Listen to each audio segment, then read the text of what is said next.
Okay, excellent. All right. Well, good morning and welcome to all of you from all across the world.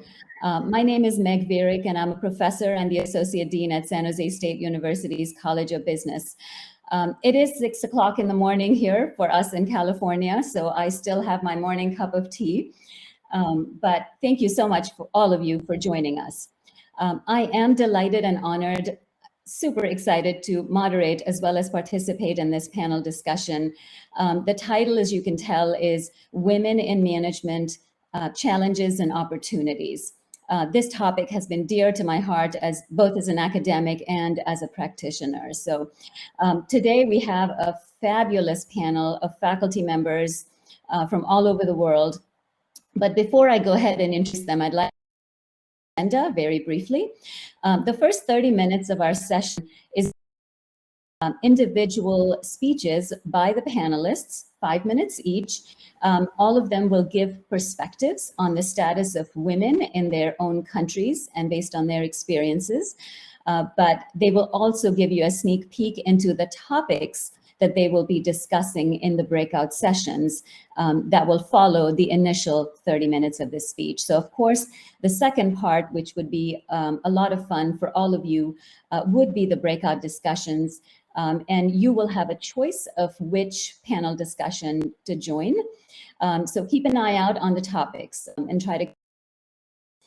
Once we're done with the breakout sessions, we will all convene back into the main room and there will be a sharing. So we would love to have the students select a spokesperson from each of the breakout sessions to share just a synopsis or the key takeaways of the discussion. So they will be just 1 or 2 minute synopsis or takeaways. So try to encapsulate what's sessions you can share.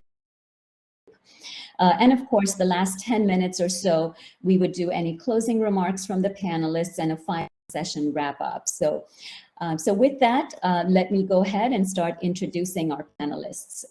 So moving on to our next slide, we have the list and I will have the panelists introduce themselves. Since I've already introduced myself, we'll end with Dr. Winnekhoem, who will do her first 5-minute speech. So with that, I'd like to hand it over to Dr. Stefan Baldi from the Munich Business School. Over to you, Stefan. Hello, everyone. My name is Stefan Baldi. I'm the Dean of Munich Business School, and I'm very happy to join this almost this important topic, and looking forward to getting an interactive discussion with all of you. And handing over to Anna Gorska in Warsaw. Hello, everyone.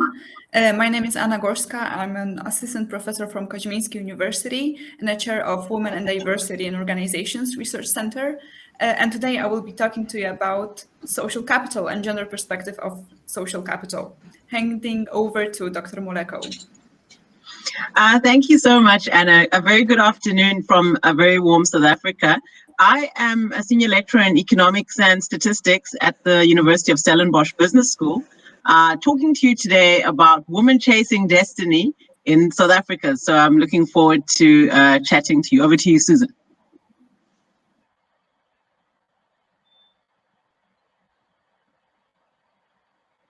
Myself, I'm Susan Winnekhoem. I'm Professor of Women and Leadership at Cranfield School of Management, Cranfield University, and I've been very active in leading the initiative really in the UK to increase the number of women on boards and the number of women in leadership. That's the main focus of my research. So I want to share with you my quick overview of the whole state and position of women in the UK and talk a little bit about my research. So first slide, please. So thank you. So just to help you contextualize what's happening in the UK, I think it's very important to say that the UK has traditionally been very opposed to having quotas. So this will contrast with some of the other countries you'll hear from today. So in the UK, it's the only major country in the world that's attempted to really increase the number of women in leadership and the number of women on boards through voluntary-led business targets. And just to give you a quick insight, over the past 10 years, we've moved from having around about 12% women on our top 100 boards to 38% today. So just moving on, next slide, please. I just want to talk very briefly for a few minutes, give you an overview of what I regard as the 5 myths of women and leadership. And the first one is often that women are seen as not being as ambitious as men. The point I'd make there is actually they are just as ambitious, but women often express their ambitions far less explicitly than men. And what I find is that when I work with executives, young men are much more likely to say, I'd like to go for the top job. Women talk much more incrementally about their career, and that may come across as seemingly to be unambitious. Next slide, please. The next one is that women don't have the right leadership style. So I know that all of you on your MBA programs will have learned a tremendous amount about leadership. I'm not going into that at all right now, but there's a lot of research to support the fact that this point about think manager, think male, think leader, think male. And I think women have had a hard time to assert the qualities that they bring to leadership. Not that all women lead in a particular way and all men do, but women, I think, can often bring different qualities. Interestingly, over the last year, I think we've seen quite a lot of media attention given to our political leaders, our female political leaders in leading the COVID crisis, and hopefully that's moved that conversation forward a bit. I'm not actually arguing that women are better leaders. I'm saying that actually what we need to strive for in organisations is gender balance in leadership. Next slide, please. So often women haven't got the right experience, and I think that, but also I think that it's actually endorsed by organisations. So the data that I often show in support of this particular myth is that often women choose to go in support roles and men are much more likely to go into the big P&L roles, which really take them into the big jobs at the top as CEO. But I think that it is interesting. When I actually worked on the Lord Davis review earlier on, a few years ago, he used to say to me, the problem, Susan, with women is that they like to stay in their comfort zone. So there's a question for a number of you women MBA students as to whether that is true.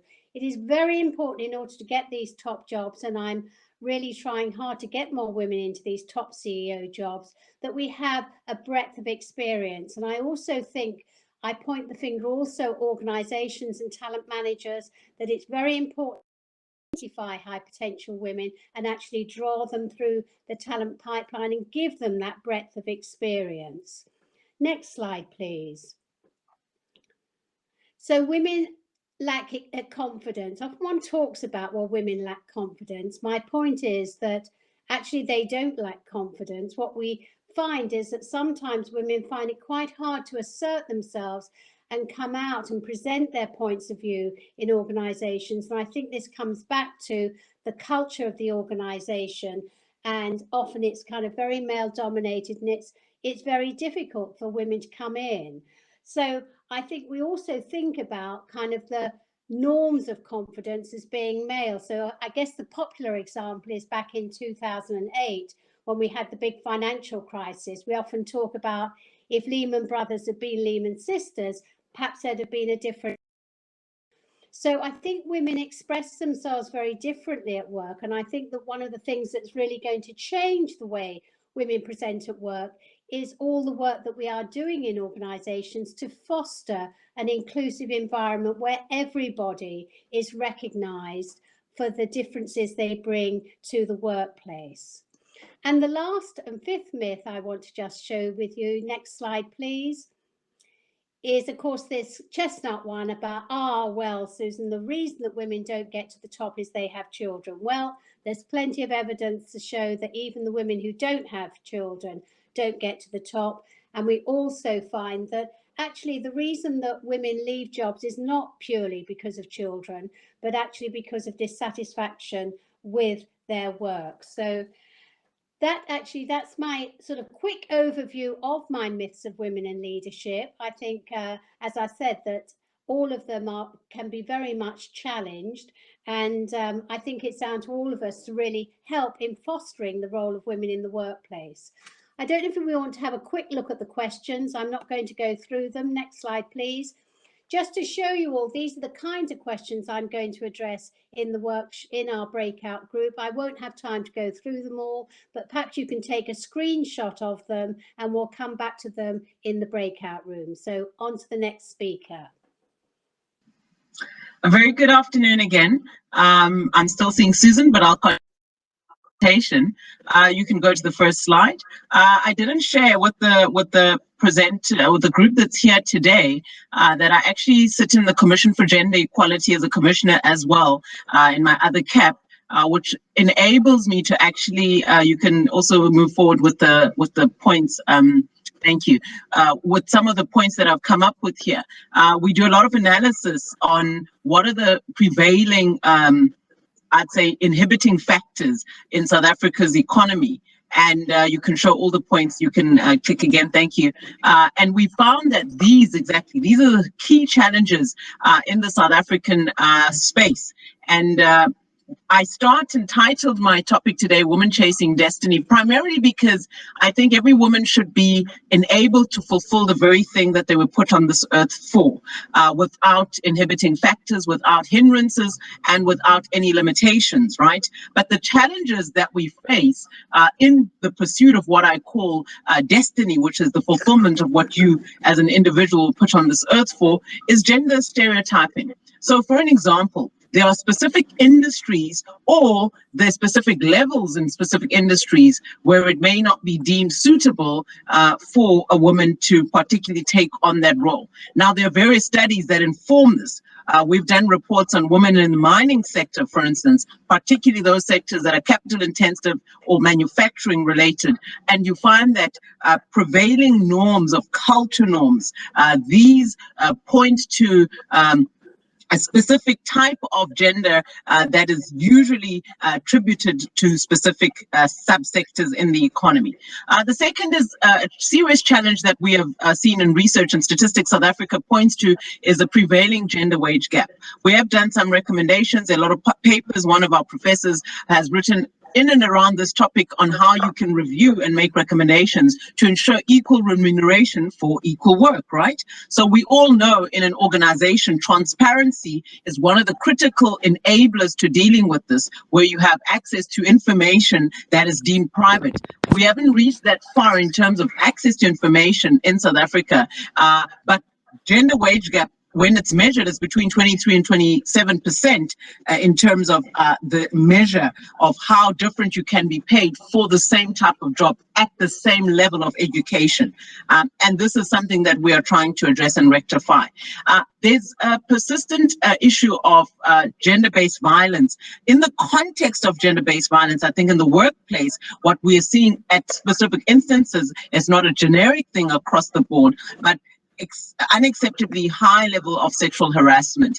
And these we then make recommendations at some firms or some companies that make complaints in this regard, where you do investigations, you put in place sexual harassment policies and so forth. And access to benefits have to be equalized. I think this fourth point here that I want to mention is very crucial for ensuring equality so that we all access the same type of benefits. Equal access and equal value speak to enabling promotion, ability, advancement, and also mobility in terms of across the job and any other thing that would make doing the work more, I'd say not easier, but more beneficial for the individual and the company as we all contribute specific output. I think the last challenge, I would say, industry-specific norms or culture or values are what need to be addressed primarily in your science and technology and engineering mathematics subsectors. You'll find that the throughput from what we call grade 12 or A or O level into universities, you'll find 50-50 in terms of gender, even in entry into the engineering space. But when you look at when they exit university into the job market, into the labor market, that is where there is precarity in the labor market, and these are where things actually need to be addressed once they start to enter the labor market, and you find that the rate of mobility and enhancement changes. You can go to the next slide. I think that these challenges then are articulated. This is one of the studies that was done in terms of workforce representation. I'll just speak to the general trend here.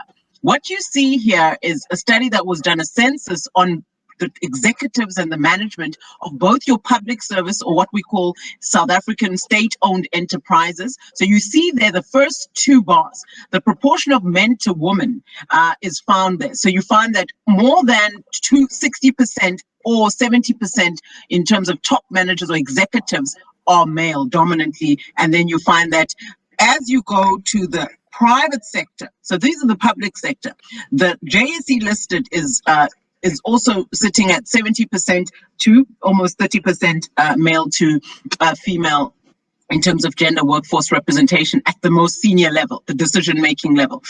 When you begin to look at directorships, this worsens, particularly from 80 to 20. So that's less, approximately 1 in 5 is female and the other 4. So you can imagine the diversity and the dynamics in the boardroom that Susan was referring to about the transformation and the diversity, and how that actually enables, I'd say, a real improvement in output. There's a lot of studies that point to that. In terms of chairpersons now, who are actually chairpersons of either the JSE listed companies or the state-owned enterprises, only 7% are women. This is across the board. So you're seeing here at the most senior decision-making body, and at both the governance and operational, the CEOs, is even less at 4% vis-a-vis that 7%. So you can see here that in terms of representation, we're not doing very well. You can go to the next slide. This is also expressing the directorships over time. So you can see it's not just at one point, that is 2017, but over time, you see that was the last census, the most recent census that was done. The female directorships have somewhat improved. So we can say over the last decade, there has been an improvement, but is it sufficient? And I think that's the question. The last slide. I think the last slide, where I just wanted to say, what are therefore the responses? I always have a positive view. You can click so that we see all of them at once. Is that in this continent, there are a lot of legislative reforms that South Africa is a part of. There's a lot of bills and acts that we put in place. And the question is, are we implementing them sufficiently? We've got institutions, one of which being the Commission for Gender Equality, that is a watchdog.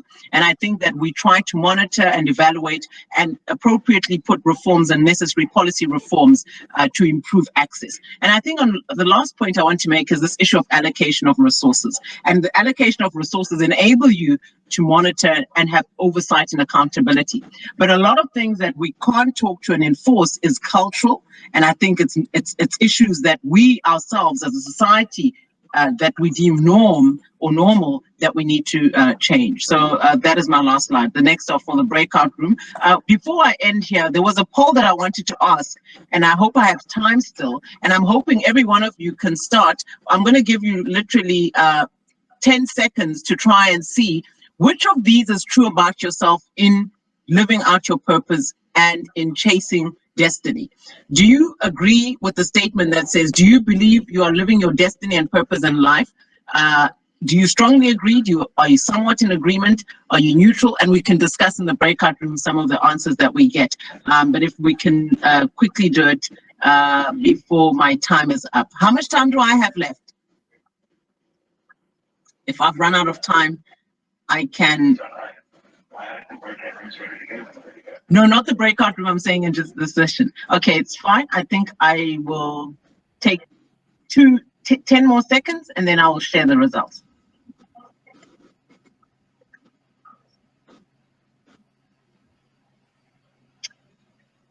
Okay, let's end.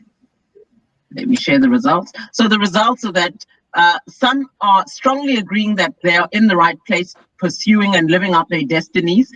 18% strongly agree, and there is a 7% neutrality, and almost 15% that do not agree and have not got that sense of living out their purpose and destiny, and 4% also. So I think that we can engage and discuss this in the breakout room. Thank you very much. I'll stop there.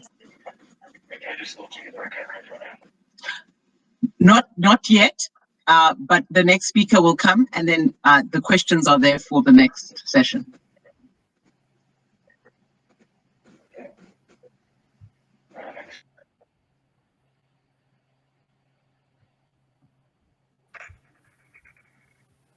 So Dr. Anna. Okay, so we've already seen the situation from the UK perspective, from the South Africa perspective.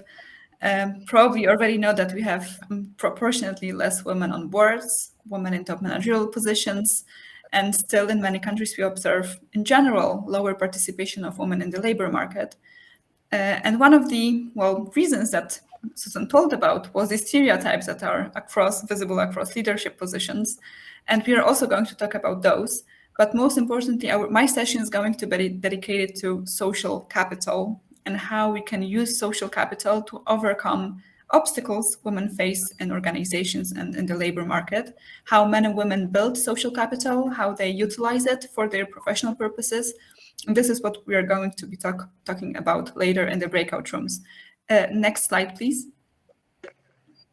So, of course, similarly in Poland, we also have lower participation of women across all labor market. We observe that only 45% of women are employed.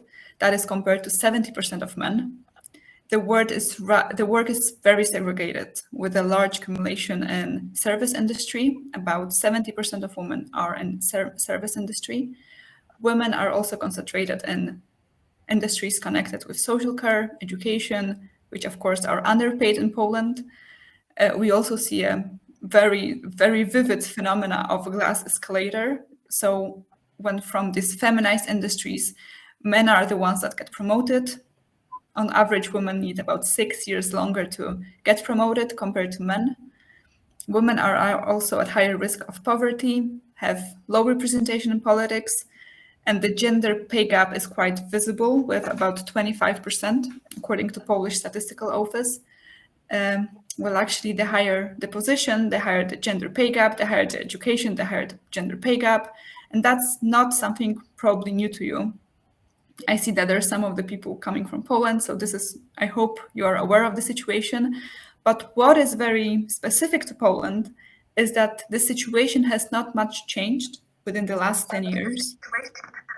And according to the Gender Gap Report, in the last 5 years, the situation of women on the labor market has even significantly decreased. So as across the globe, we can observe little, but at least constant change towards better situation in Poland. That's not exactly the case. Next slide, please. And when it comes to the situation of women in organizations, similarly as Susan said before, introduction of quotas to UK, we have about 12% of women as boards of directors, less than 30% of women on managerial positions, in most cases lower and middle managerial positions.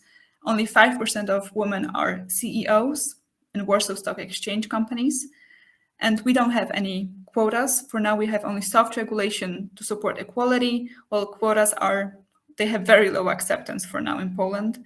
And I will also share my research with you on this acceptance of quotas in our breakout rooms. Next slide, please. Thank you. And there are multiple reasons behind the situation. And this entire session would probably not be enough just to list all of them. But one of the important topics, I think, to understand is how we build and utilize social capital in organizations.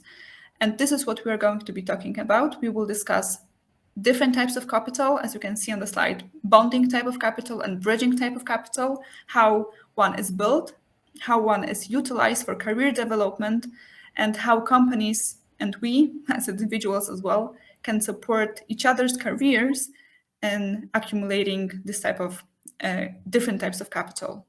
And you have probably heard about social capital in every possible way. But during the breakout room still, I will tell you a bit more about what is social capital and how it is understood. And what do we know about it from the social perspective, from the gender perspective. And I will also be happy to share with you my research about this topic. Next slide, please. So social capital is important, of course, to build our careers. But for some reason, being it exclusion, social expectations, cultural expectations, not every employee can benefit from this in the same way as the others. Next slide. And these are the breakout room questions that we're going to discuss. First, we will talk about obstacles women face within organizations, also concerning motherhood penalty and fatherhood penalty. We will also discuss subconscious biases that women may face within organizations, and then the role of social capital to overcome these obstacles.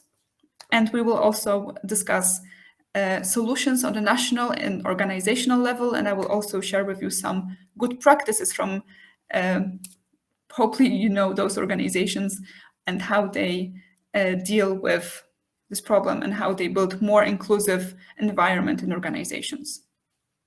Thank you, and to the next slide. Yes, thank you, Anna. Next slide, please.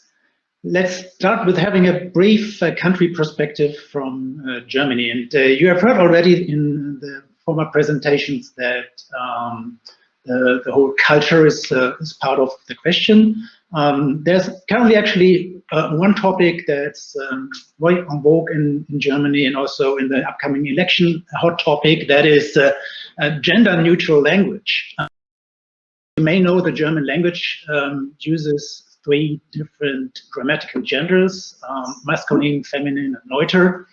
And so we would have the term der Manager for male manager, it would be die Managerin for female manager.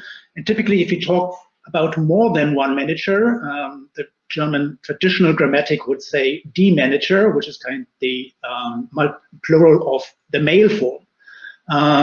So lots of discussion going on. So if you see, for example, job advert, you would see manager and then in brackets, male, female, diverse.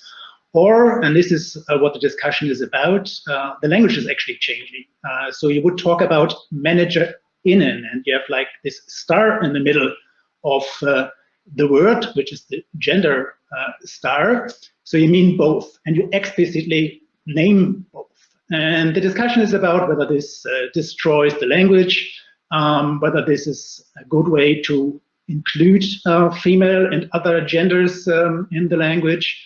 And well, the rationale behind that is in the end that, of course, the language also determines our thinking. And so this, in the end, also has an effect on the role of female managers.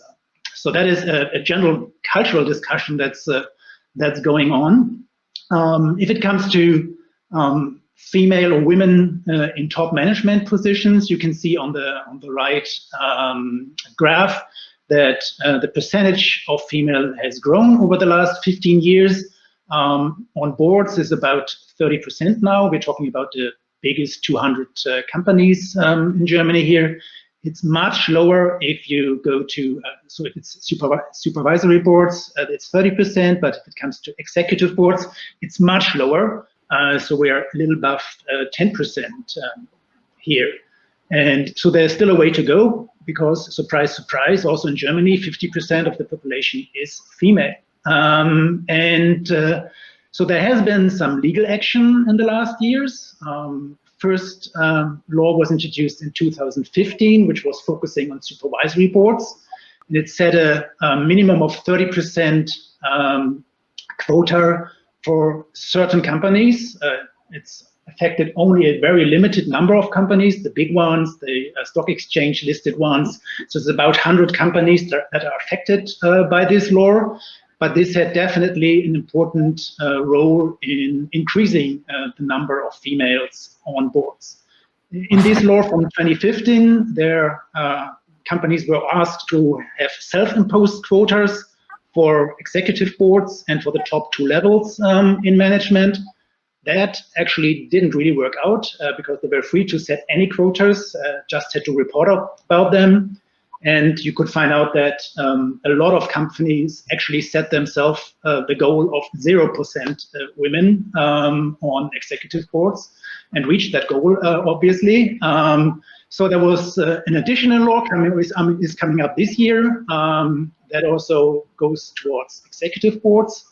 has not a fixed quota, but it is the requirement that if the board has the executive board has more than 3 members, at least one of them needs to be a woman. That is, the best case is 25% if it's 4 members, but typical boards have like 10, 8 members, so it's much less than the 30% that has been imposed on supervisory boards. But you can show from data that this had an effect on the supervisory boards, and not only for the companies that were affected by the law, but also for other companies that were actually not affected by the law. So things have changed, things are changing, but things are changing slowly also in Germany. Next slide, please. That was like a bird's eye view on what's happening in Germany. In my breakout room, I will focus on the role of men in this question of women in leadership. And in this breakout session, I will give you some more insight, some input on the different perception of gender diversity in management of men and women. So she thinks, he thinks. You might have seen other questionnaires where men and women are asked about how much they do in the household, and the perception is quite different there. The same is true for what happens in companies. So that will be one additional input, and then we'll talk about gender inclusive leadership practices. So what can men actually do to improve the situation? So next slide, please. So questions or hypotheses we were talking about in the breakout session will be one on work-life integration playing a crucial role, and this is also important for men because it's not only about work-life integration for women. We might talk about the legal framework, and the hypothesis is we need a legal framework to push this forward. Then third question we might be talking about is that we do not only need female role models, but also need male role models in this process. And last but not least, and we'll see what we arrive at in our discussion then, it can be a win-win game for women and men, so it's not a cake where the share for the men gets smaller and the share of the women gets bigger. And this is what I'd like to discuss with you, hopefully men and women in the breakout room. With that, I'll hand over to Meg. Thank you so much, Dr. Baldi. It's been so interesting to listen to all of you. And then I am, of course, the last speaker, and I will speak a little bit to the status of women in the United States. And many of the topics that I will discuss have already been covered. I mean, this is clearly a global issue. It's not something that is only happening in one country. So moving on to the slide, to the next slide. So just a very quick status update. In the United States, there continues to be a gender wage gap. This is something that we are always struggling with, is how do we meet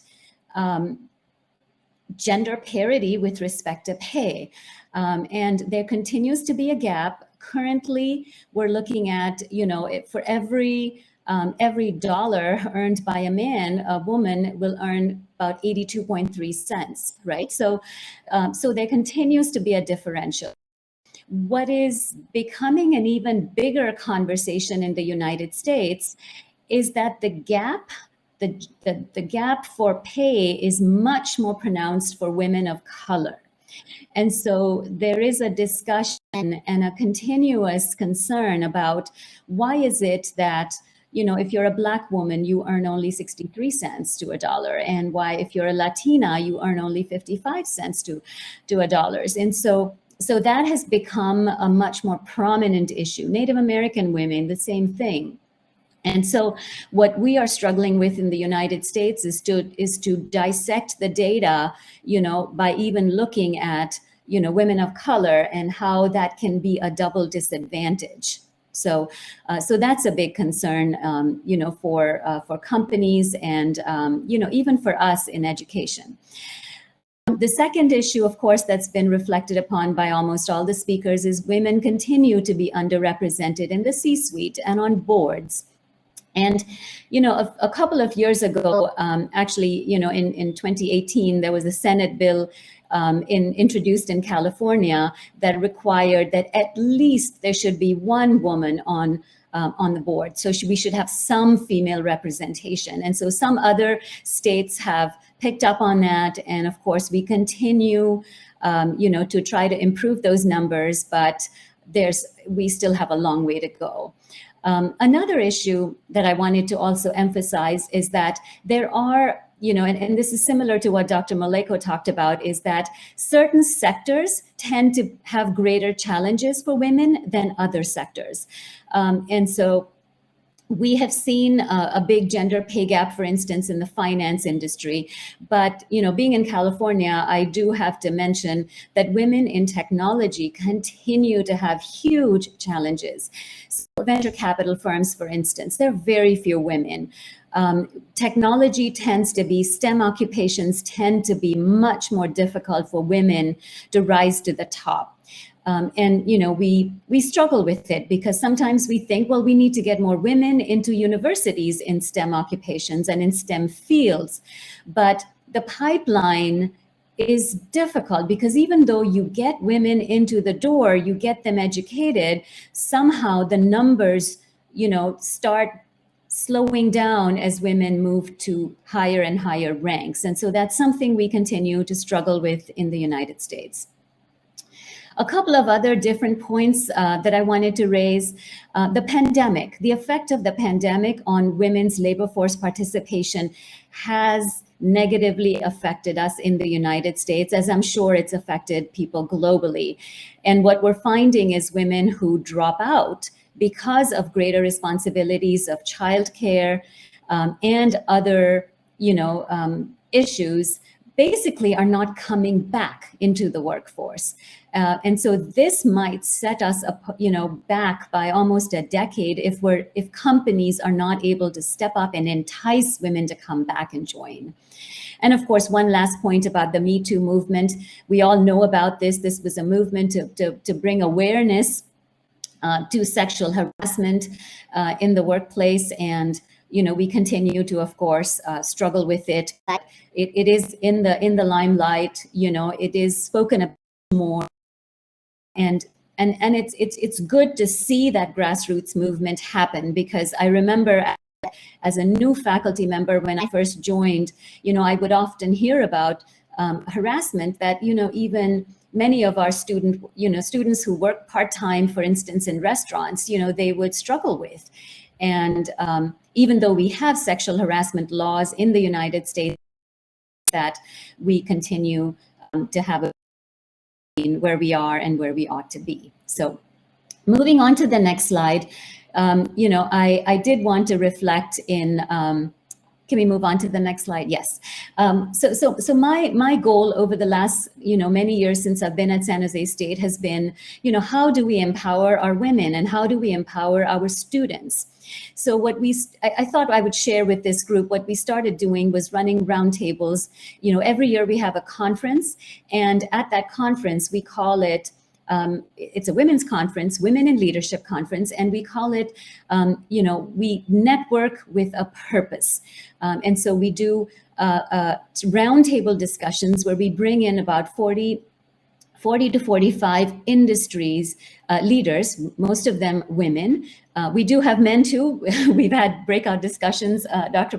Baldi, on the role of men as well in how they can be supportive.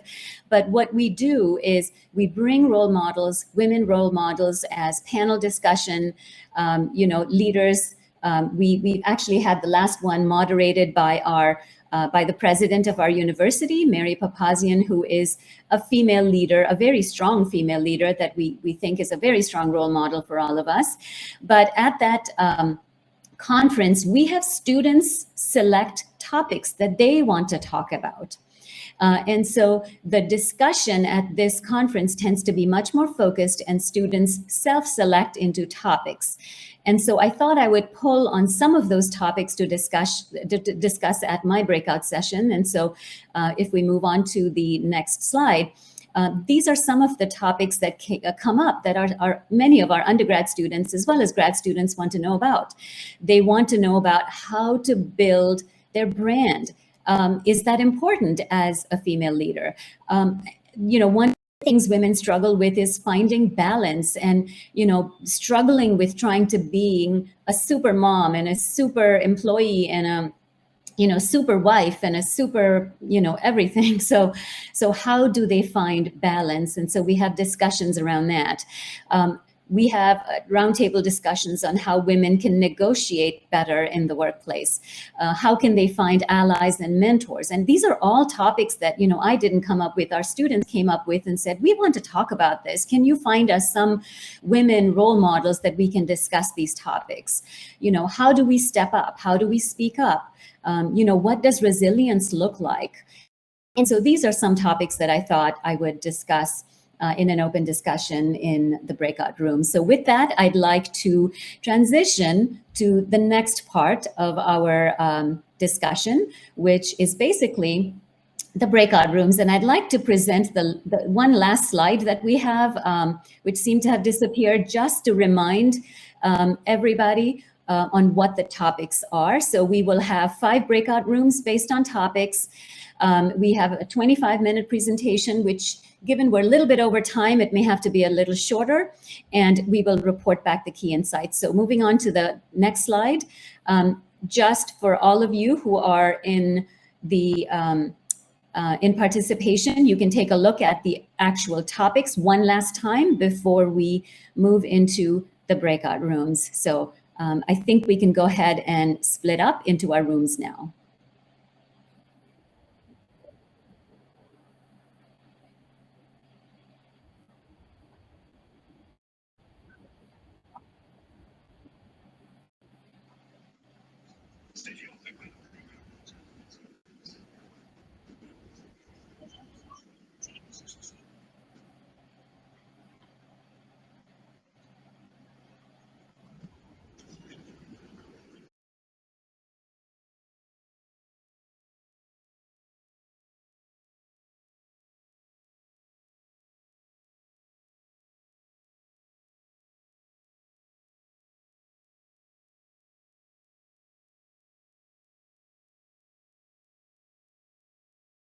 Room.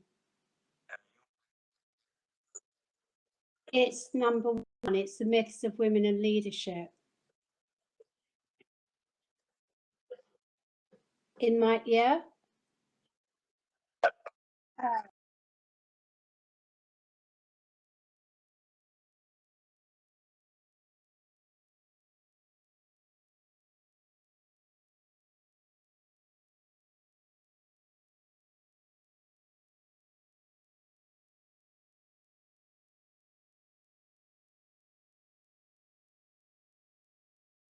I'll try again.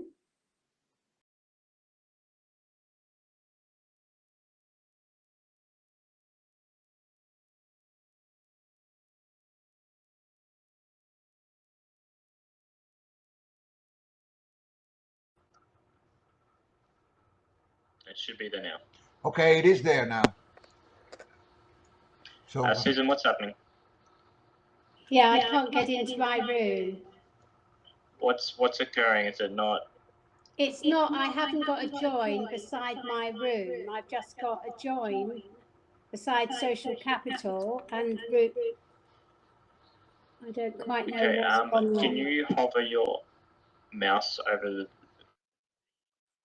No, I don't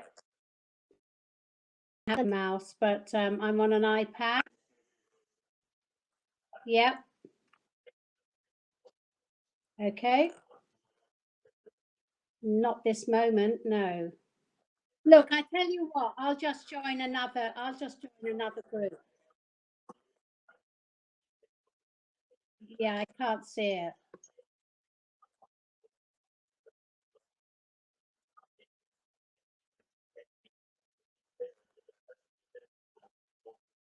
I can, yeah, I can see that. That's, yeah. Well, it only seems to be on room 1. It just, Yeah, it's just a bit of a mashup, that whole slide with the breakout rooms. I mean, if it's a problem, I can just join one of the other groups, because this is, you know, this may be a problem. Why don't you put me in the same room as Anna? Because probably hers is, I'm quite happy, or what's the other one, the empowering one? I don't know. Okay, I think the only one I can join is the social capital. I don't know why. They're all in, say, room 1 on my iPad. Don't know why. Don't worry, I'll just join the social capital.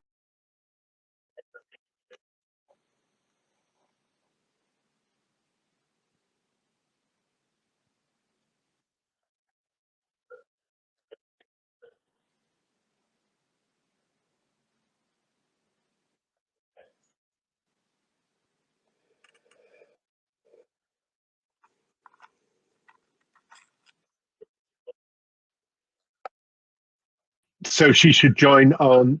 I'll tell the people in her room to go and join another session. Yeah, I'll just join. I mean, the only one it looks like I can join is the social capital. I don't mind.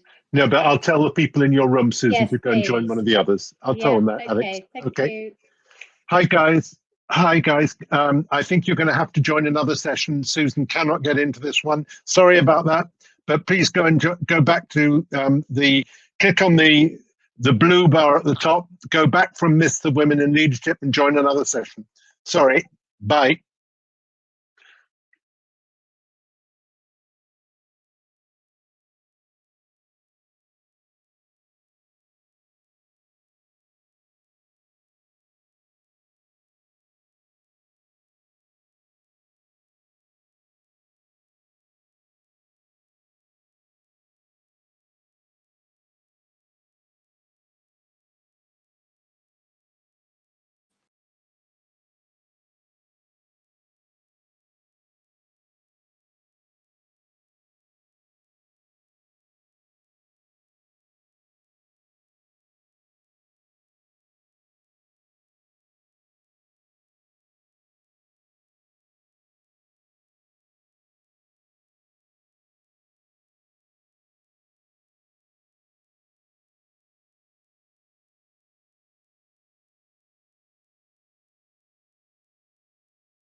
So if you want me to join the social capital one, yeah?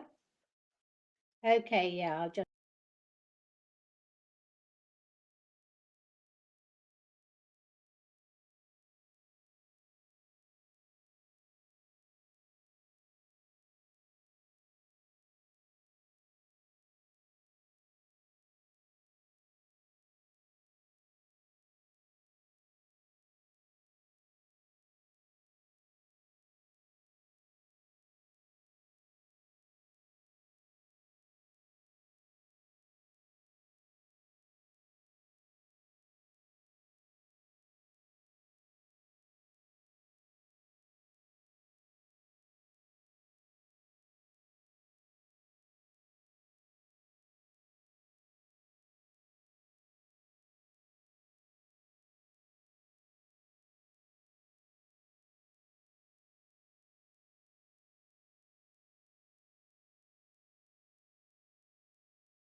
Okay, that's fine.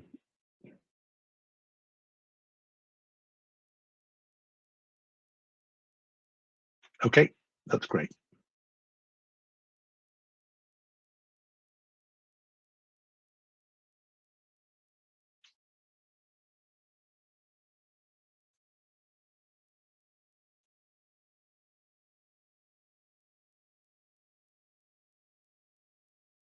True. No, we'd call them up individually anyway. But yeah, but I don't know that we're going to do that. That may be one step too far. It depends on how confident the panelists feel. Or else, if we don't do that, we'll just keep it as an open discussion among the panelists. They've all got a lot to say. Okay.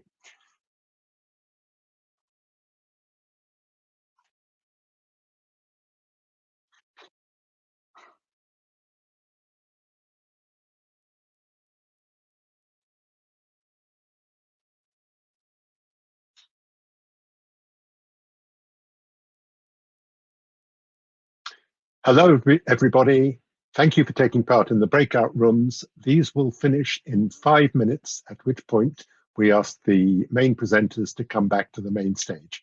Thank you.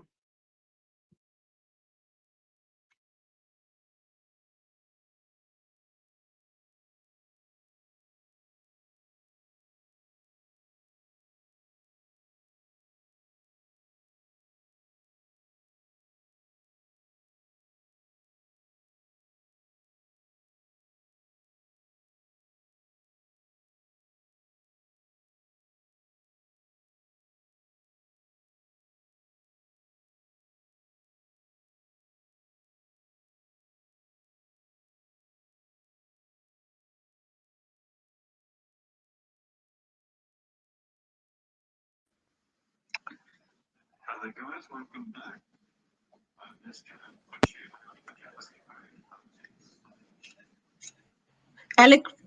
Alex, please just remind the students to raise their hands. I forgot to tell my students to raise their hands so that you can add them. Okay. I'll just put in the chat function.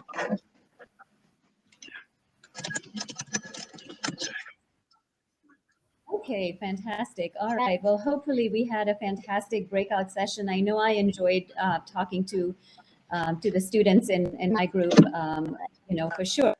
So at this point, we'd like to take a few minutes to share the key each of the breakout rooms. And if all of the participants who were pre-selected to share on behalf of the group, if you could raise your hand, that might help you to be identified, and we could then bring you on stage to basically share. I know that in my group, the person who agreed to share the case is Wensia, W-E-N-S-I-A, Wensia Reuters. So if you could take the name down from my group, that would be great. And if mention the name as well of the student, then we could get the ball rolling.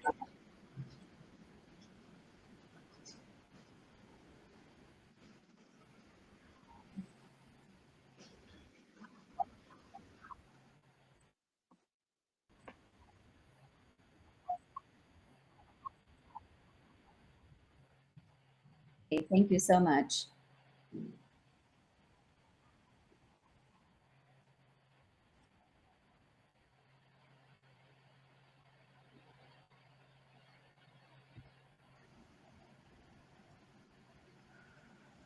We have a few other names as well.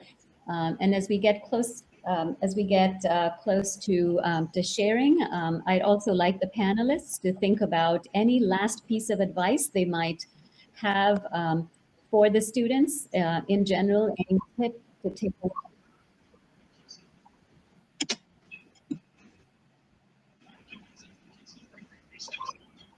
Yes, please. Thank you.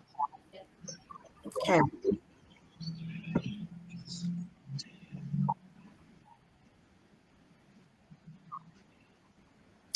Hello, everyone. Hello. Thank you. Thank you for representing the group. I'm not sure if you're welcome yet, but okay. Okay, so shall I begin? Yes, please. Okay, so we had quite an interesting conversation covering those 3 questions around experience that women have had in terms of stereotypes, and also looking at what equality means, and then having worked in male-dominated industries and what we think some HR interventions that are missing could potentially be.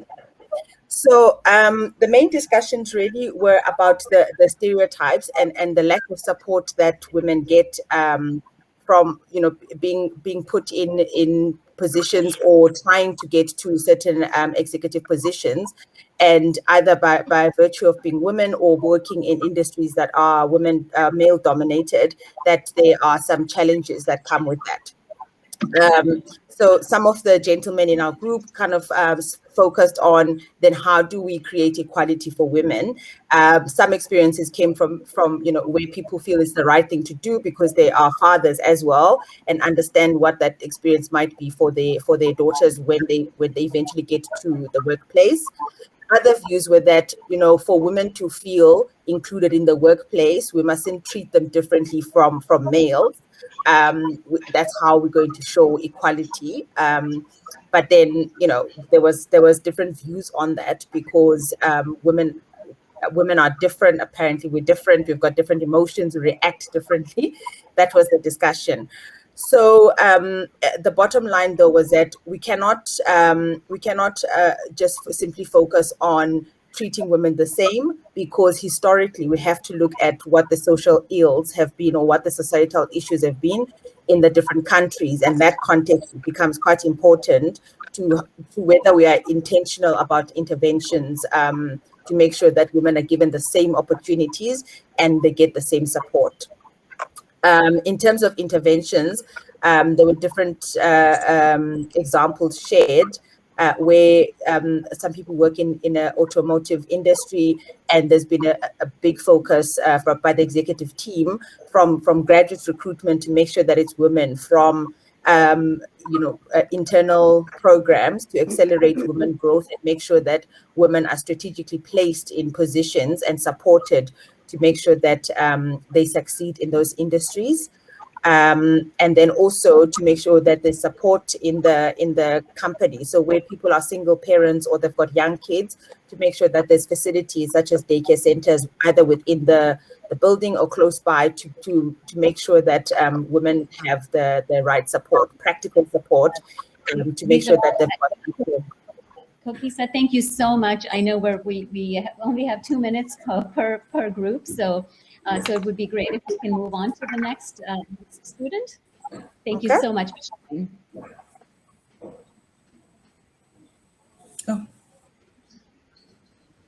Oh, good afternoon. My name is Vencia, and I'm studying at the University of Stellenbosch. And we were talking about empowering women.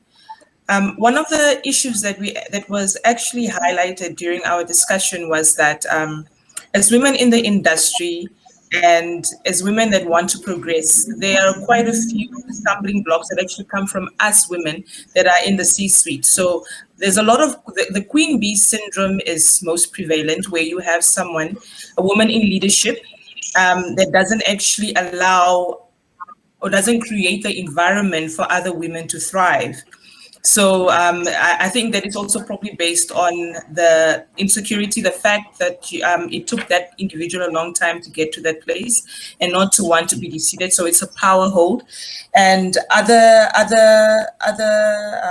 challenges that were also mentioned during the discussion was the factor of the lack of support from other, not necessarily the queen bee syndrome, because the queen bee syndrome does not want to support, does not want to power, but this lack of support comes from the fact that the environment is not created. There's no supportive role from these women. They're not precursors to the change that they want to see.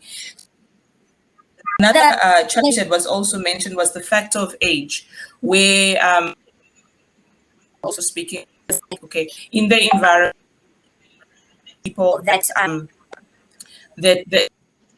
the company is progressive.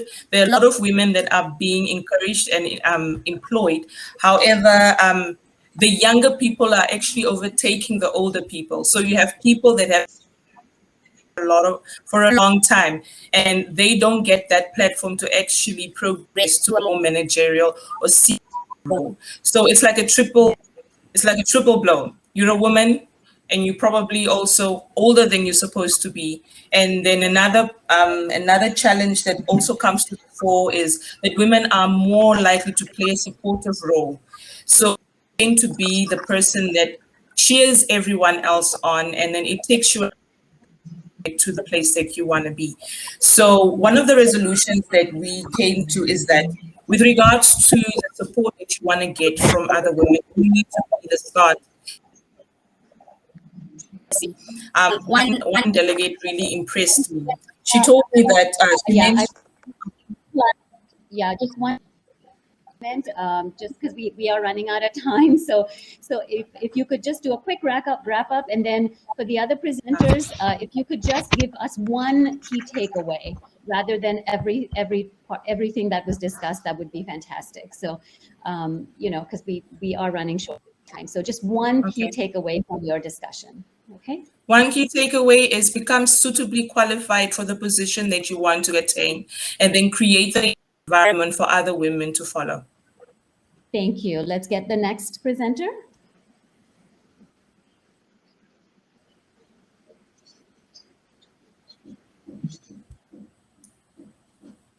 Okay, would any of the panelists like to do a quick wrap up of their, what was discussed in their group, perhaps one key takeaway?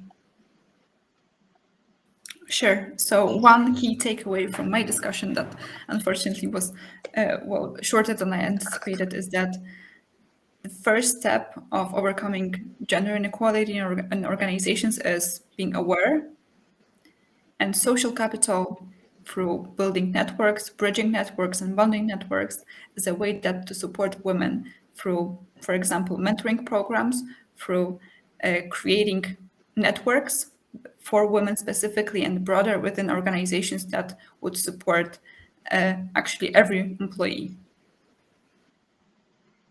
Yeah, thank you, Anna. Would any of the other panelists want to discuss perhaps a key takeaway? And if not, then we can transition into our last. Sorry. At least one takeaway in the discussion about the role of men, and we discussed or whether there is an opportunity for a win-win for male and women managers.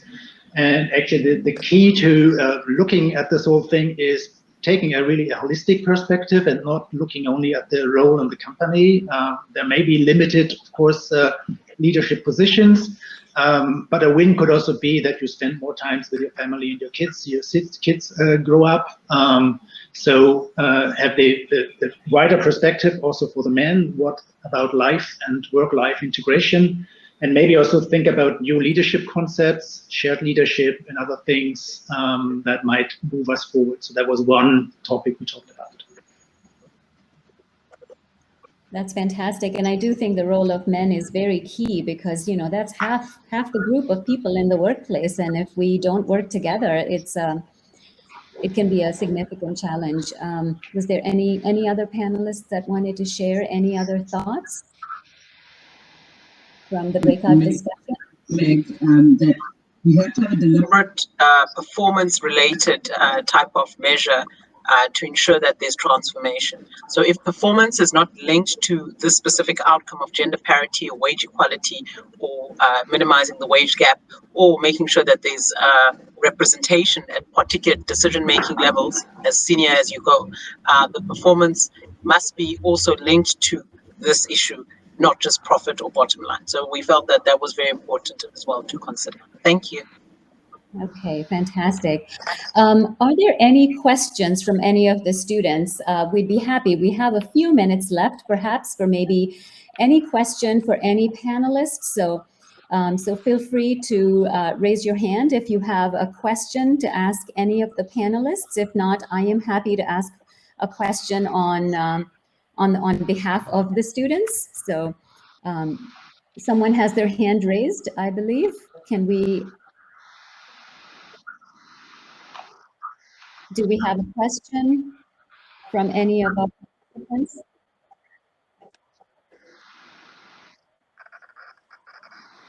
Okay.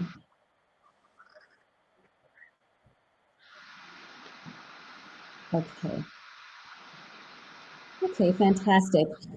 So I'd like at this point to ask the panelists really quickly if there was one piece of advice that that you would give to an aspiring MBA student who is looking to grow in the organization.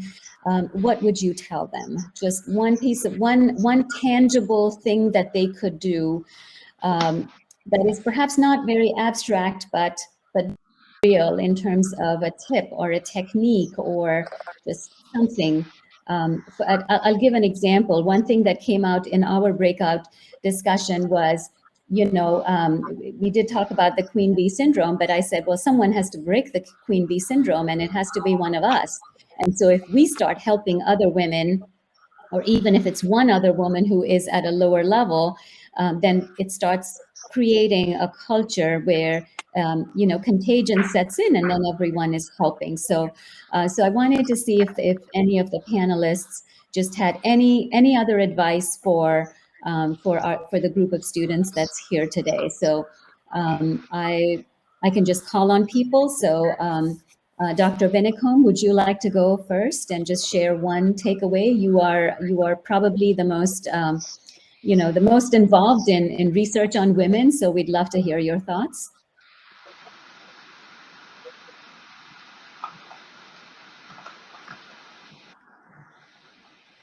Susan, you're on.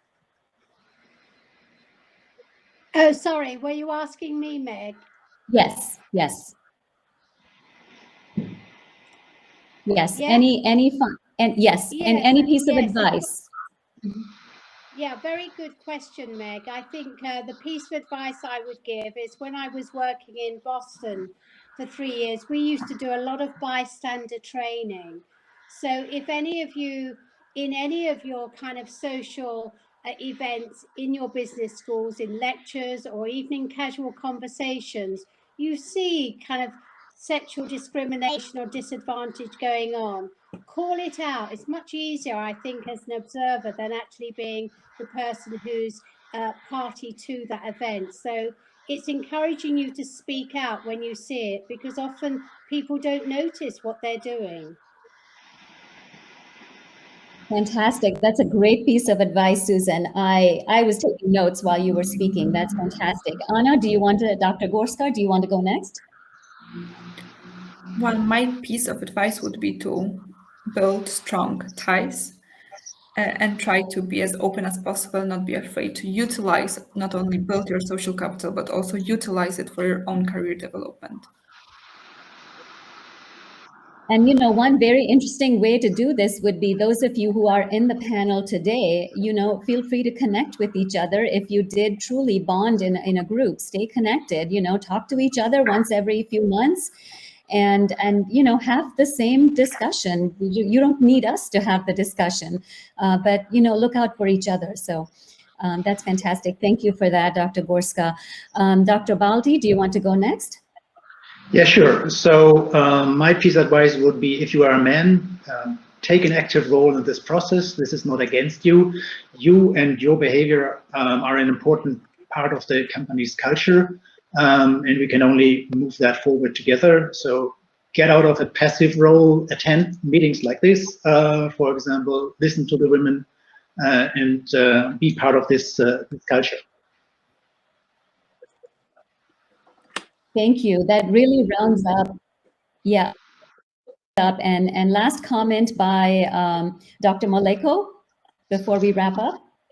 Thank you so much, Meg. I was going to say that I think one of the critical things is that we always externalize these issues. We look at someone out there. It's someone else's problem. It's not necessarily you who may actually enable or remove some of the inhibiting factors. So I think let's personalize it and look at it from a micro level, and always look at what you as an individual can be doing to contribute to promoting women empowerment in the workplace, better environment for all to live in, by just what you say, the jokes that you laugh at, the things that you pass on as funny. So these are very small things, but they actually accumulate and create the culture in the workplace or the workplace environment. Even as a woman, are you enabling to other women to go up? Do you say snide remarks? What are the things that come out of your mouth? You know, these are small things. Are you helpful to others? So always look at yourself first, I always say, and then we will see a great change. Thank you. Absolutely. No, these are amazing words of wisdom. Yes, change has to start with us.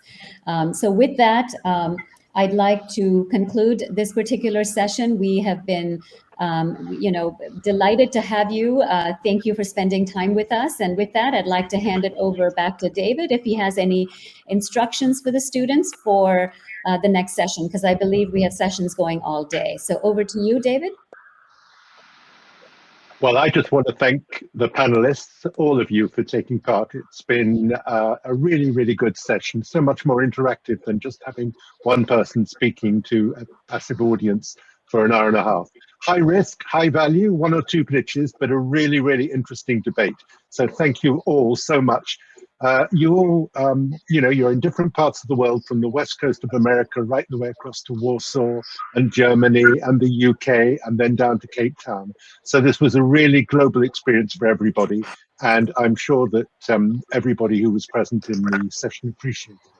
So we're going to sign off now. We have another session beginning literally in 5 minutes. So if you guys want to make your way back to the timeline and then move into the next session, which begins at on the half hour, we look forward to seeing you there. And then we wrap up with one last session after the one that's upcoming. So thanks again to all our speakers, all our panelists. A great job. Thank you. Bye.